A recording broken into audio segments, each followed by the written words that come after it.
icon. No. The first thing we've inherited from Tony is the street itself. And the street is the true star of the show. If I left tomorrow, people would come and say, it'll never be the same. You know, it'd be terrible if Jack left. No, I don't kid myself. Coronation Street would just run on. It wouldn't change, not one iota. I'm used to it. I've been on telly before. Yeah. You are? Yeah. Done a few Coronation Street bits. Oh, I've not seen you. I watch Coronation Street all the time. When I was very young, my cousin was at the junior art school, and we used to meet up on Saturdays, and we used to go to Cross Lane Market in Salford. We were coming home, and the lights were just coming up on the stalls. And the fat was coming on to fry at Parker's chip shop, and on the telly it was wrestling. Outside Salford Hippodrome it said, "Strip, strip, hooray, we've nothing on tonight." I said, I love it, and it's not going to last like this, and I want to preserve it like flies in amber. And that's when I first thought, maybe I could do it with words.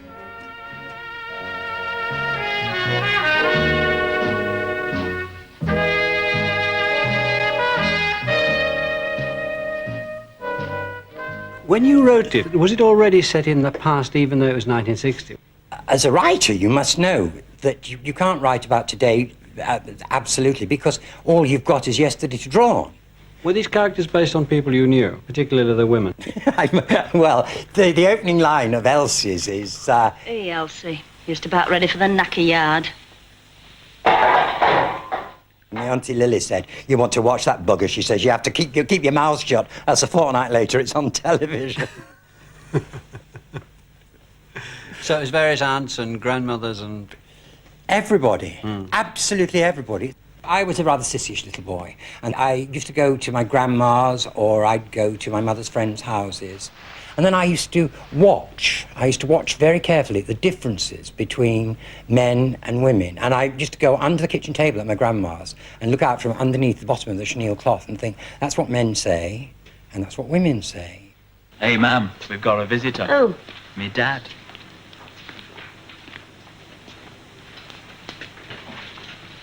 Thank God we've finished. Eh? I never could abide men who were going bald. Well, there's plenty as can. Aye, that's what they say. But you know what they're really thinking? I wonder what he was like when he had all his hair. Were you very much drawn to sort of build it around strong women? I grew up in a matriarchal society. I was surrounded, all the men were at war, and I was surrounded by strong women. And I expected that when the men came back, the men would take over and bugles would sound at the end of the streets and tom-toms would be beaten. And it wasn't a bit like that. The women just raised their voices to be heard a bit louder and went on just as they had done before. It was a great surprise. Yes? Never you do that again. You frighten the life out of me. What can I get you? We're quite all right, thank you. Well, you see what that notice says? Ladies are kindly requested not to remain at the bar after being served. Packet of crisps. Martha, get me purse. But I think northern women are strong. They look after their men. When he first came in, he was quite aggressive. And I didn't like him that much. And I softened him a little bit. Over there, eh?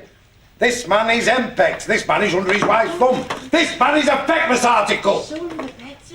One of the writers got him into an argument with Vera where he lost. And I enjoyed that. I thought, yeah, he's the kind of guy that would lose. I think the northern men are inclined to be a bit under the thumb. Well, let me tell you, when it comes round to the Messiah time of the year, I like to hear a good Messiah in this hall, and not some of your Judas Mackey something foreign tripe. Go on. Put me out in the street. There's my bed. There's my bits and pieces. Put them all out. They've always dominated the street, the women. Firstly, because I think they were written that way. And secondly, because in the North, in this sort of environment, you very often find that the women are the dominant factor in a family. Oh, Oh, Luke, I don't care if it only costs 2 pence. It's no good and I'm not having it. Oh, give over. It's better than nout. Ooh, story of my life is that. Better than nout. It'll do. Yeah, well, I've had a sickener of better than nout. You can get rid of it, and yourself and all. And if you want to do me a favour, take him with you. There was the little one, like Minnie Caldwell, who had been a dancing partner to Fred Astaire. Yes, you see, it went all sad and soggy in the middle. Oh, Minnie Caldwell, if anything's sad and soggy in the middle, it's you. Can we have 2 minutes? And this little sweet old lady who always played the retiring one, she died one time.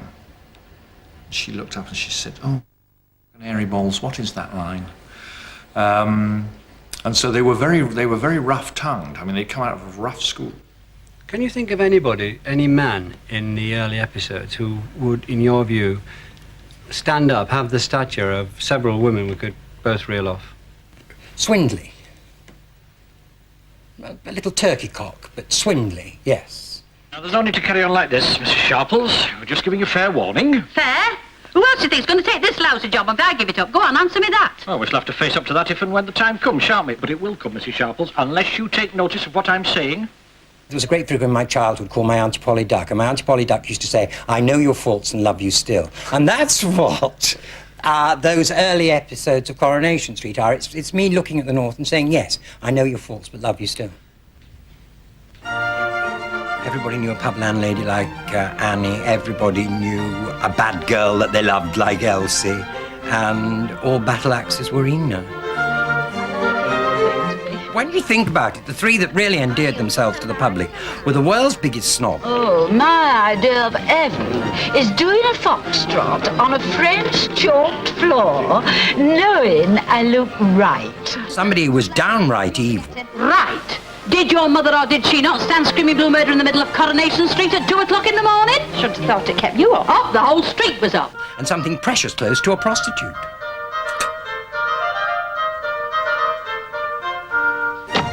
And of course, writing for Vi or Doris Speed or for Pat Phoenix was, ooh, I mean, I should be so lucky to have the trio like that again in my life.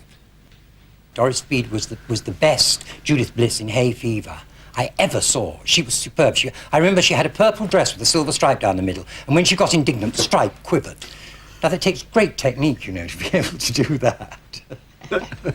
That's a very particular physique, Tony. Ina Sharples was like dealing with Bismarck. You know, she was iron, and she felt iron. Hey, do you know any generals? Oh. So I'll have to go, will I? And who's going to put me out? Tell me that, Mr. Leonard Swindley. You and whose army? We had great difficulty in casting the character of Ina Sharples, and we trundled about 40 disgruntled old women in front of the camera, and none of them were any use at all. And in the end, I said, and the idea had been at the back of my mind, but I said, well, there's always Vi. But, you know, I remember she never made my life very easy. So I wasn't about to bring her out of total obscurity and semi-retirement in Little Bispam. She had been a big name. And they debated whether it was worthwhile paying a third-class rail fare to bring her from Blackpool. Anyway, they came, and I thought, well, I'd better go and see her. So I went and knocked on the dressing room door, and so she, come in. So I went in, and she said, are you going to be in this? And written all over her face was, because if you are, I'm not. And I said, no, I wrote it. She said, it's a good script, and it's the only compliment she paid me for 25 years. It was always very tempestuous to be with Pat Phoenix, because Pat Phoenix was tempestuous. Mrs. Sharples has gone to visit her sister. Oh, more likely gone to polish her horns. She said she would be back about midday. Oh, did she? Well, in that case, I'm going. And you can tell her I've been. Oh, and while you're about it, you can tell her I'll be back. Oh, good morning, Mrs. Tanner. Lovely morning. I hadn't noticed. And I learned more from having to talk to Pat Phoenix in a bad mood and hungover than I did by any kind of application of theory. And you just had to be able to deal with these people. And they had come up in a very rough school, and they were very powerful, and they were great big stars. And so they weren't necessarily going to take any notice of you whatsoever. What does he look like? Fair to middling. Don't tell me anything, will you, Dennis? Didn't think you were interested. They all had fur coats. You know, you put it on your back. It was Manchester, fur coat and no knickers, and there it is. What things? All sorts. Such as? I've told you all sorts. Thank you for nothing. Pat had always been absolutely certain that she was going to be a great big star. She became Manchester's Joan Crawford. She was wonderful. She was absolutely marvellous. She had one sable coat that had a sable coat of its own. It had a little collar on the top of it. I was the writer she needed. There are no two ways about that. She was extraordinary in that when I would sit there writing it, I would hear it inside my head. And I could hear Pat's voice. Well, I was going to put it in the papers, but I'll tell you instead. Thank you very much. There won't be any jeeps, there won't be any taxis, there won't be anything. As a matter of fact, you won't be seeing him again, and neither will I. And I hope you'll spread it around in the usual channels. Thank you very much for asking me if I had a good time. I did, very much indeed. Elsie, why? Why what? Why won't you be seeing him again? Me and common sense were never the best of pals, but there's always a time to start, isn't there? There goes a broken blossom if ever I saw one. I don't suppose that many people spoke like Ina Sharples off the stage, and yet she seemed as a real character. No. The number of people who've written to me and said, did you know Mrs. this, Mrs. that, Mrs. t'other, we're sure you must have based Ina on her. There's lots of eras, I find, you know, going around. They always, people say, oh, you remind me of my neighbour. You know, Doris. Oh, my Auntie Gladys. Do you know my Auntie Gladys is your double? So there must be a lot of eras, I think. The thing about without generalising here, about Northerners is that they say what they think. They call a spade a shovel. As all the women on the street do it, and it's almost like a patter. And Vera is very typical of it. What do you mean you're tired? You were never tired when you worked for Beck Gilroy, were you? Oh, no. Now, listen, I phoned them up and they're ready. All you've got to do is give them the cheque and they'll give you the tills. Bessie, love, just pour us a cup of Right. tea. You haven't time for that. Look, we're open in a couple of hours. Here, get going. I don't know. Just when things are going well, he tries to spoil it. Oh, pour us one, Betsy. You wanted a word then, did you? Oh, well, like I say, I've been observing and you don't do much, do you? Thank you, overboard, just here. I think 75% of the success of the street, the continuity of the street, is the sound of the north, the rhythm of the voices. You come across a Mrs. Tanner yet? I can't say I have. You will. You want to watch her? She's a bad un. Oh, and while I think on, you owe me an egg. Eh? One of them I had this morning was off. You should have brought it back. Brought it back? I told a pot towel to my nose before I could so much as take it to my back in. And if my word's not good enough, you're quite welcome. Come smell at my dustbin. The other things will be 3 and 4pence. I'll put them on slate. You don't need to worry. I'm not thinking of running away. When I was a little boy, I was watching Coronation Street and I'm trying to write like the way Coronation Street sounded. So it's kind of, it feeds itself really. It feeds into the culture and it feeds back into itself.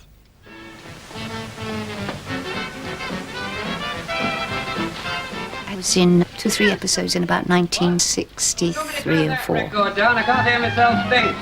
Poster paint doesn't make bad eye makeup. If you're going to waste time doing your eyes, we'll never get finished. Just listen to who's talking. Yeah, well, all I'm saying is we've got to clear this lot up before my mother gets home. I went for an audition to play Ken Barlow's girlfriend. I think Ken only liked college girls. And we were on to Banning the Bomb. Oh, she might blow her top if she knew what we were going to do.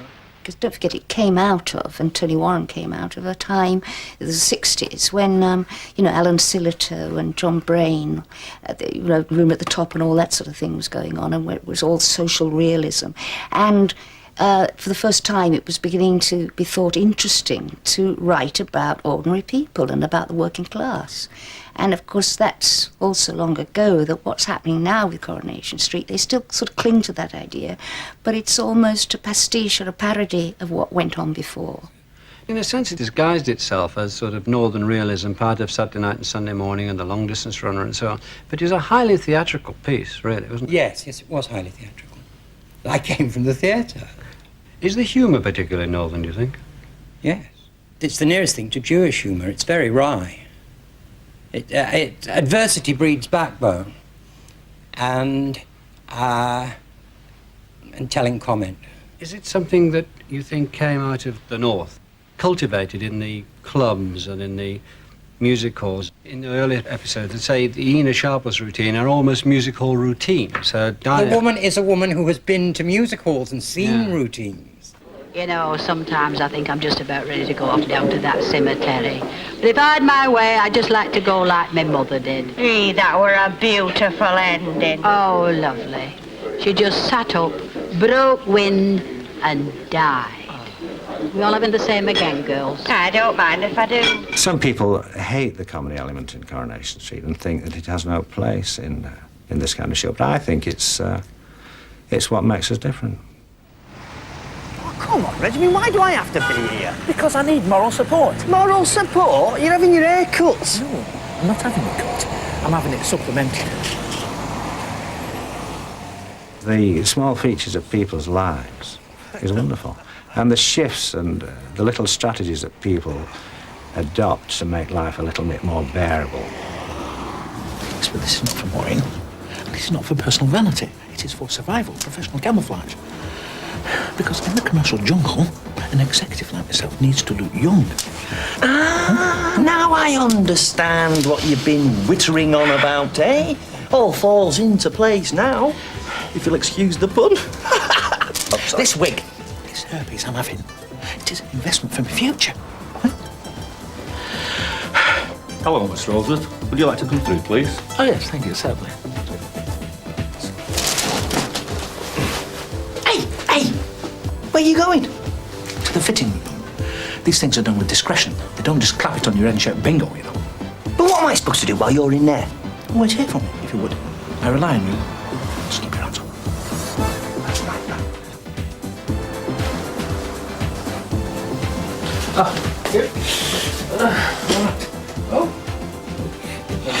Husbands pretend that their wives are beautiful and the wives pretend that the husbands are virile, and it makes life a bit better, doesn't it? Standing by. Cute. Do you know, I think this has been the happiest day of my life. Their speech patterns are in your head. Their parlance, how they phrase things, and that's the way you write it. And you've had a shower, haven't you? Oh, you smell lovely. Jack? Jack?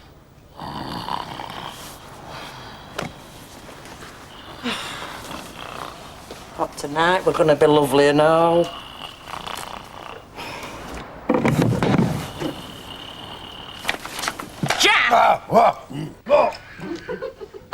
I've got a great love of variety comedians. I think that was a great period for comedy. There's another northern adage which says it's too daft to laugh at. And I think that is, between the two, you get perhaps what I'm trying to say. Just to go back to Raquel for a minute, can we not have jealousy between Raquel and Vera and floaty negligees and things like that? Well, we'd agreed not to. Weren't we going to have a... It just came up a minute ago. The unity problem in that house would be the vision of Jack on the landing in a very short vest and not much more. Heading for the bathroom, because that's the sort of thing. And Raquel, But also, being offended. there's something there between Jack and Raquel. You know, Yes. they're the two. They've worked together before they took over the pub. But just going back to Jack, I mean... Coronation Street is very blokish, I think. Having said which, it still kind of retains the sort of camp strain that Tony put there. I mean, I think that's partly because of the cast, and the writers feed off the cast, and the cast feed off the writers. You don't know where I can find a sugar daddy to buy me a new fur coat, do you? This is that one, it's nearly see-through. Some of them, in the nicest possible way, could be in a pantomime. Beck could be in a pantomime as she is. I suppose it all went downhill in that way, moral-wise, after Ina Sharples left. I mean, she wouldn't have allowed it, would she? There always has been a big pantomime dame element to it, and I suppose the thing about the pantomime dame is that it's a view of femininity that's seen through the eyes of masculinity. Oh, you surfaced then? Just about. You should have wakened me. I'm late for work. Yeah. For God's sake, we're talking about Back Street, Salford. It's 9 o'clock in the morning and she's there in the leopard skin collar. That hairdo would take about 3 hours to get ready. Well, what? All the slap, all the jewellery. It's drag, I'm sorry. this is a woman's show. It always has been, it always will be, and I think that's probably, well, it has to be Tony Warren's influence, and the writers have stuck to that. It was written by a gay man. It couldn't have been devised by anybody else or written by anybody else at the time. What about your own association with it? You wrote the first 13 straight off, as I understand it. Yes. Which is an enormous task. What happened after that? Well, then it was obvious that I couldn't carry on writing it, and then the blokes took over. It was very odd that this loving but slightly ironic view that I'd taken of the north of England could be viewed from a totally different angle and still made to work. But they came in and they'd never seen anything like me in their lives before, most of them. And here was I, and I'd invented it.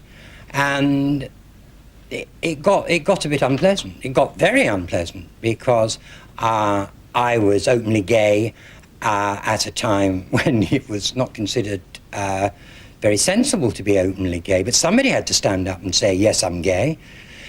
But they ganged up. They really did gang up as well. And I don't think they even knew they'd done it until there was a terrible morning. There was a story conference.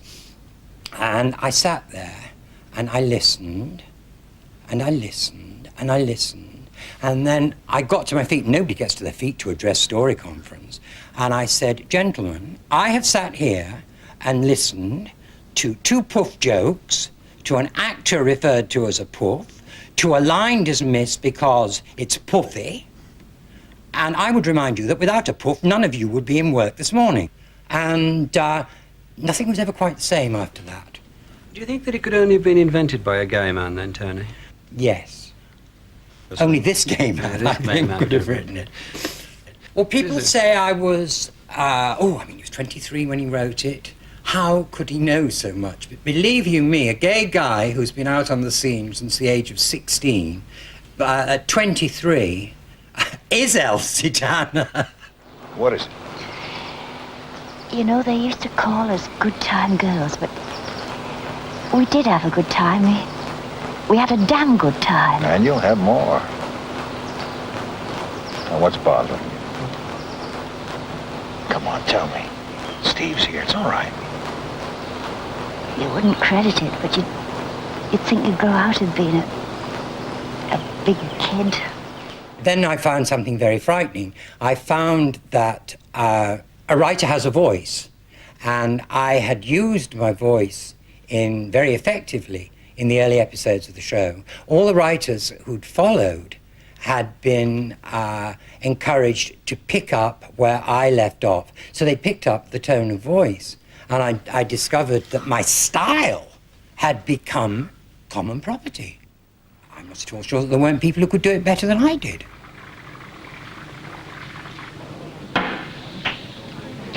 Right. You know, something like that. Every lying bit of gossip that goes about what you don't know you make up. We don't need sewers around here. We've got Ina Sharple. I got something wrong with a woman that can't hang on to her husband. At least mine wasn't carried out feet first. What do you mean by that, eh? What do you mean by that? Are you listening to this as to what you was witnesses after this? No. Now, I don't know about anybody else, but I would crawl 50 miles to see 2 working-class women having a Barney in the street. I think it's the best thing in the world. It makes me die. And if there's going to be a bit of hair pulling and a bit of slapping, but it's the verbal, not the physical, and that's what you got in Coronation Street. Fabulous lines, put-downs and slagging. That woman's warriors was all leg tan and laughter.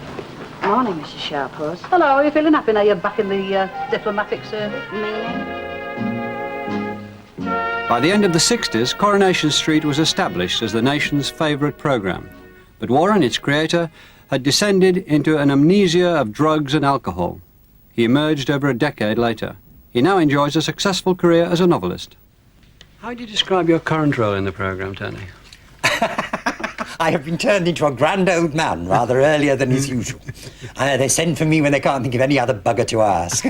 It has hills and valleys. And when it's on the hills, oh yes, it's very definitely my programme. But when it's down in the valleys, I'm the one that people stop and smack with shopping bags and say, what are you doing to it? Because people care desperately about the show.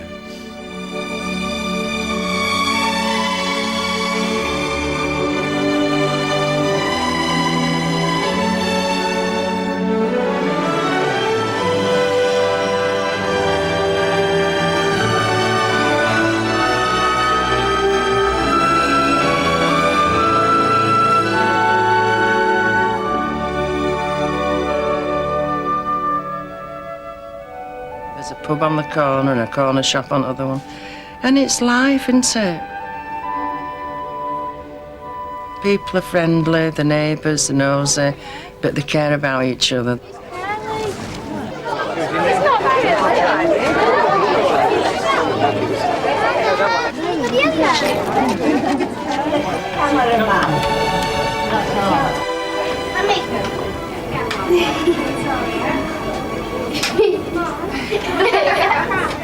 I mean, sometimes when we finish filming and they say that's a wrap, I think, oh, I'd love to go in that little house, you know, and switch telly on and, you know, even with pigeons in the backyard, it just seems inviting.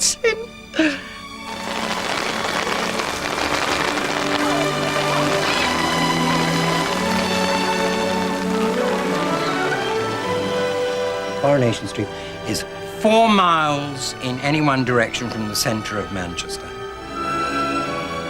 Emotionally, it's wherever you want it to be in your own heart.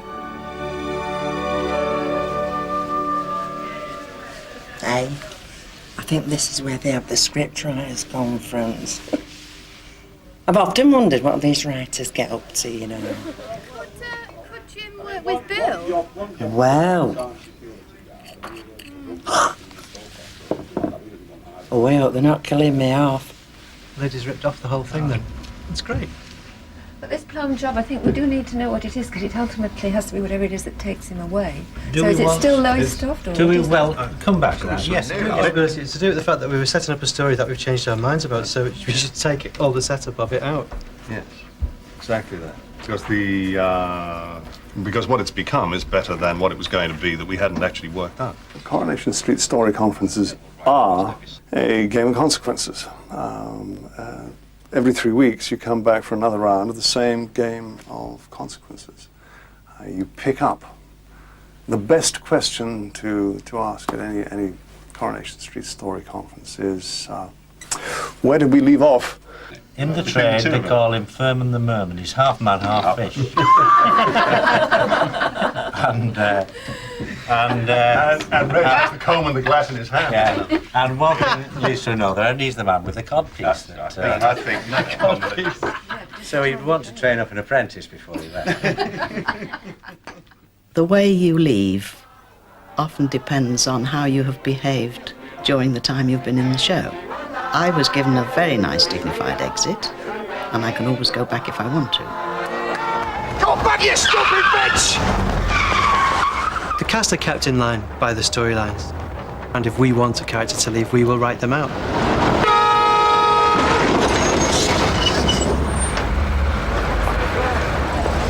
Right, give it here. Slowly.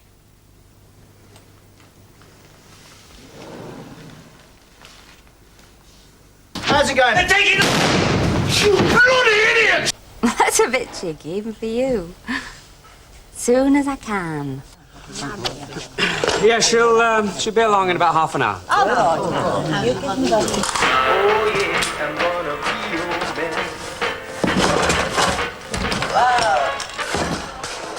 23 girlfriends and 3 wives.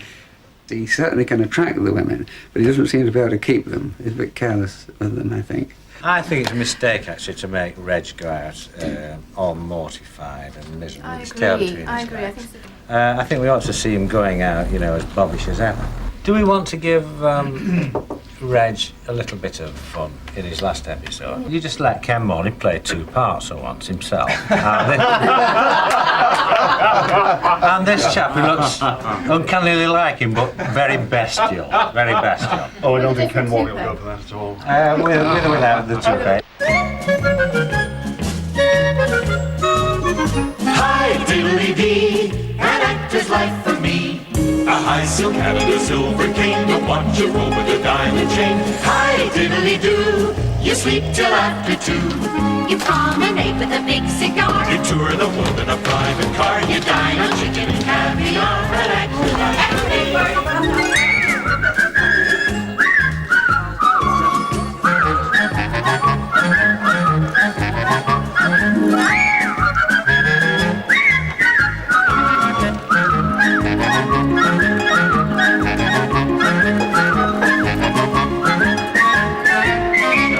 I don't want to be a pirate and sail the ocean blue.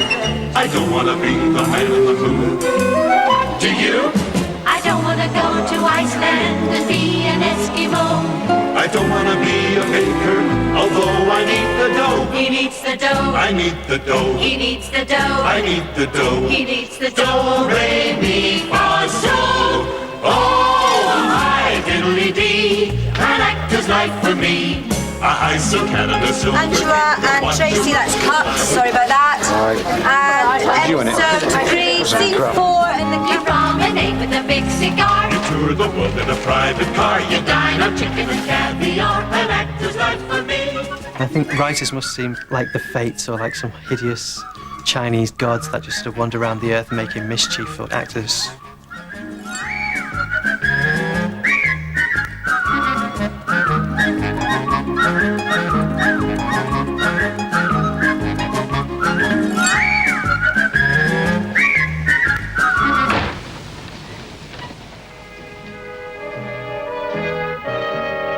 Tim Aspinall was a script psychopath, and he was with a group of writers. It was a Friday night, which is the night you did the show, and so after you'd done the show, you all went over and got and drank.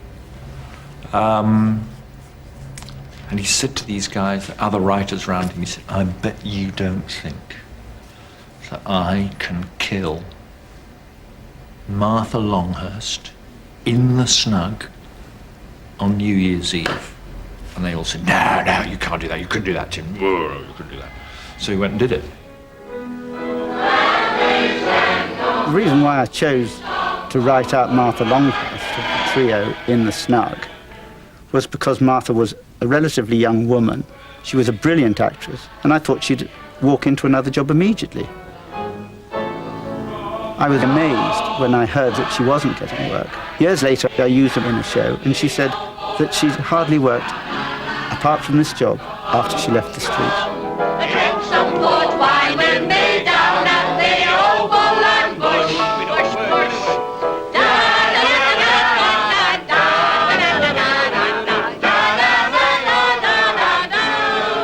The characters they portrayed were so vivid, and producers, not audiences necessarily, producers identified them with the strong parts they were playing in Coronation Street.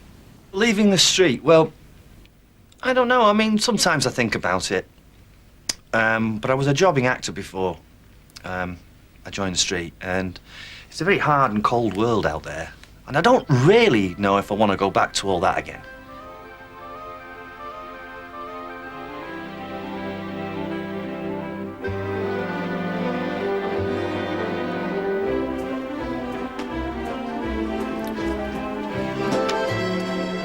Bastard.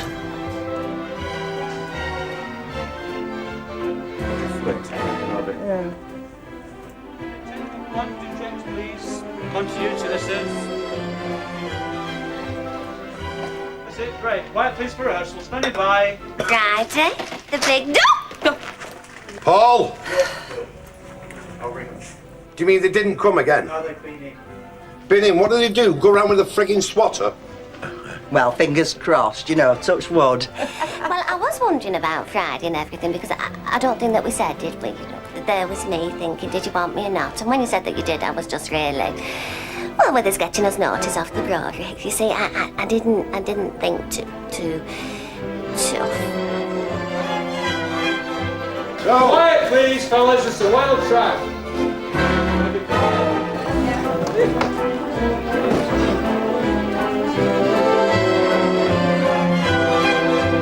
Can't go for tea now. Go on, go on, go on. Quiet, please, somewhere. Jack, What? you know what? What? I'm really happy. Aye.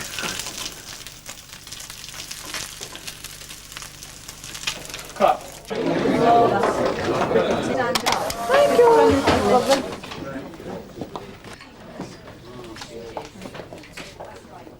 When I first joined the show, it was gravy brownie, and I didn't like the taste of that, so it's apple juice now. Because it exists in a kind of a neverworld, it probably can deal more easily with the really big questions. death, birth, marriage, love, loss. No, I'm serious. No, I know a lot of people must think This is Raquel's engagement party. She's been very badly hurt by Des. As soon as Des arrives, you know there's going to be trouble. Because the audience know, she's never said it, that her strongest feelings are for Des. I want to talk to you. What's great about that is because there's so much tension in that relationship, I can do whatever I like with the rest of it, because do you know that she's just fallen down the lift shaft, really. it's a code, you see. Because she's so good at expressing the emotion of the story and the tension of the story, it means that we'll never lose the narrative line. Because every time you look at her face, you can see how much she's suffering and how hard she's trying to disguise that fact. Red wine, is that right? That's right. And Curly's face is great as well. That as soon as you see that face, you know he's lost. As soon as Des came in, the whole kind of jig was up, really. A bit of promotion or even skiing down, never a... You know it's true. Just now, Luke, what you've made me do is on my dress. My party frock. Curly bought me this.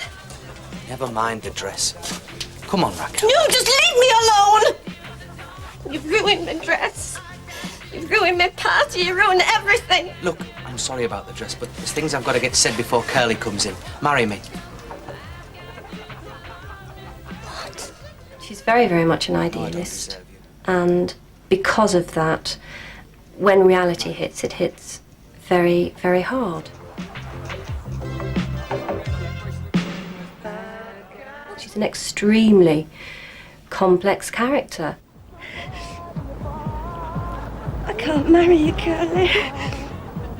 Oh, I'm sorry.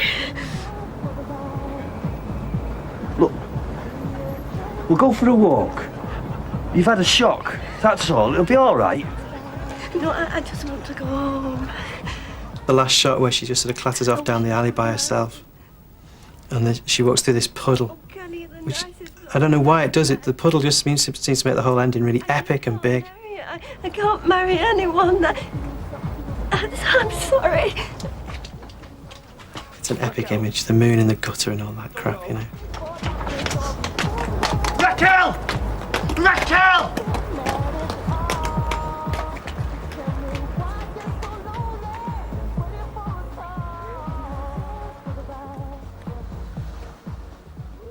One of my favourite episodes was the Curly Raquel engagement party, written by Frank Cottrell Boyce. And it's very bizarre because I've never met Frank. But it's possible to collaborate with an actress, even though I only ever see her when she goes out on the screen, because I like the fact that I only see her as a viewer.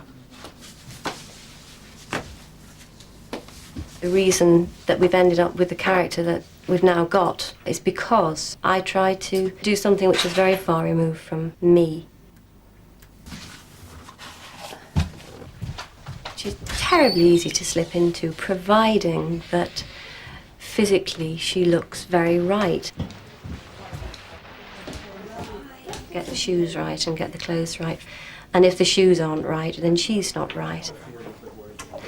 Occasionally, you know, and you've been on your feet for 6 or 7 hours behind the rovers, there's a really nice temptation to go and put a pair of slippers on because nobody ever sees your feet. But I couldn't do that. Something would alter. There we are. It would be a betrayal to the character.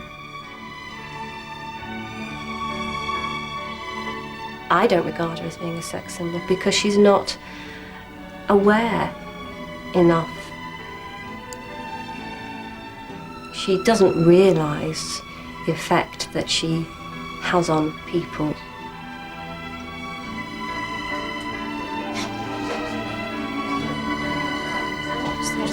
Brilliant. She doesn't realise that she's responsible for an awful lot of the situations that she gets herself in.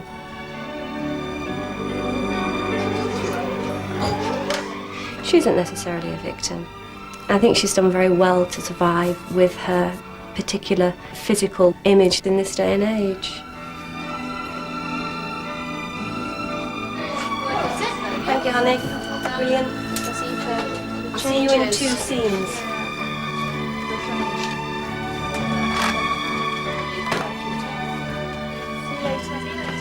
She's now somebody who I am very, very, very fond of. She's a great friend. I'd love to have her living next door to me. Oh, it'll all end in tears, I know it will. 65p, Vera. Get something for her till, I said. He's been gone ages. Yeah, love. Get something out. First, please. Here, collect a few pots while you're out there, will you, Betty, love? The decision to move the Duckworths into the Rovers came from 2 sound bases. One, that they had already applied for a pub in the Story some time ago and been turned down. But also because Bet was a very strong character. Oh, can you imagine? Come here. Oh, feel like a pussycat. I don't know who you look like. You remind me of somebody. All smooth and sexy. The notes that need to be struck are the notes like the first payday, when everybody lines up and it's Vera trying to take out their pay. And suddenly she's, in her life, she will have been many times on emergency tax, won't she? And it's a bloody iniquity. Who's got the emergency? It's me got the emergency. I've had no money. And the bloody country say, oh, they've got to take all your money because it's an emergency. Because they haven't got your bloody tax code. It's bloody monstrous. But she's got people now. She doesn't know what to do. But she doesn't want to give them any money she'd have to get back. And she said, well, I'll have to put you on emergency. And people said, what do you mean on emergency? Well, I don't know what your tax is, you see, love. So I'll have to put you on emergency this week. So you get half your money. And you'll have it a week in hand and all of that. Now, listen. We'll pay you the same money as the brewery's paying you. Well, for now, anyway.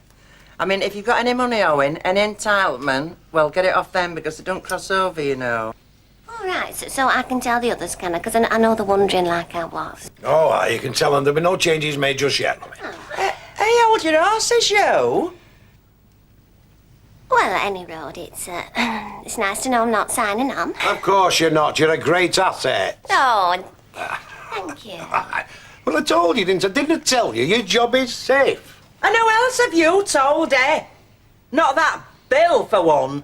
Vera, we need a cellarman. We are going to be needing a cellarman. We've got a cellarman. I'm looking at a cellarman. No, you are not. You are looking at mine host. Never mind mine host. She can't add up, you know, Vera. She can't add up. I don't think... I think she'd be all right with a pint and a half. But then if they said 20 silk coat and 2 packets of cheese and onion crisps, I think it'd be too much. Now listen, I have time for that. I'm Harris, can't you? Your turn, Jack. I'm under pressure. Look, I've no time, Jack. I'm under pressure. Can't you see?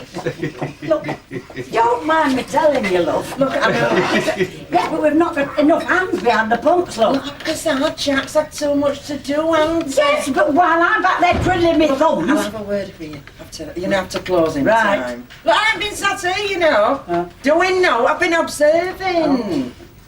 What have I been observing now? Well, It'll be all right, won't it? Leave it for 6 months before the duckies decide. Or the accountant tells them that, well, you only owe 2,000 quid more than you did 6 months ago. I mean, so you're doing very well. Because it's a banter, as accountants always say. But on the... Yeah, so in the meantime... That note is premature, but It's Jack showing barmaids, potential barmaids, how to pull the pint, and you'll have to stand back a bit, won't you, love? Yes. I'm not grumbling, and all that. It is a nice thought, though. I like the You have that many props behind the bar, as well as being an actor. You're a bloody juggler. The hours are ridiculous. You can work 5 to 7 days a week, and you can work from 12 to 16 hours a day. And if you get the 7 days a week for 6, 7, 8, 9, 10 weeks, you finish up, your brains are like strawberry jam.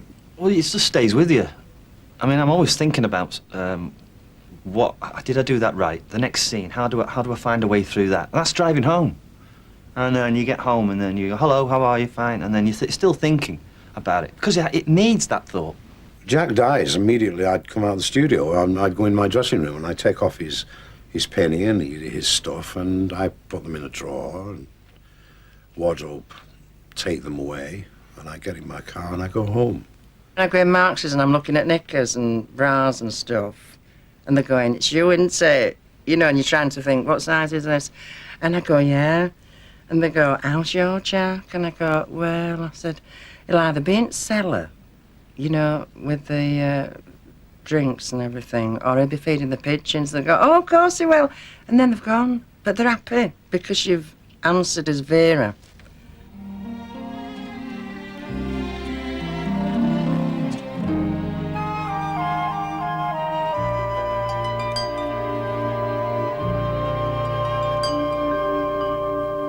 When a star is born, they possess a gift or two. One of them is this: they have the power to make a wish come true.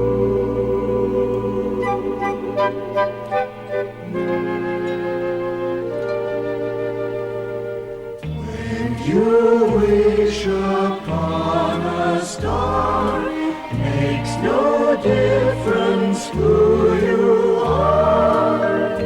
Anything your heart desires will come to you. If your heart is in your dream, no request is too extreme. When you wish upon a star, as dreamers do. Oh, here he is. I thought you'd got lost. You're moving on the tip for this, it'll do the time being here. Look at the state of your cap, both pants looking like that.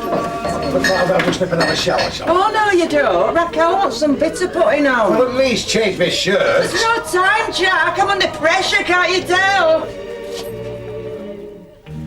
Like a boat out on Deaf, I heard you the first time. What's up? Nothing was up. Good night. Isn't it about time you was getting changed, or do you intend to stop all night in your old bowling cardigan? Oh, I've still got one or two things to see to, love.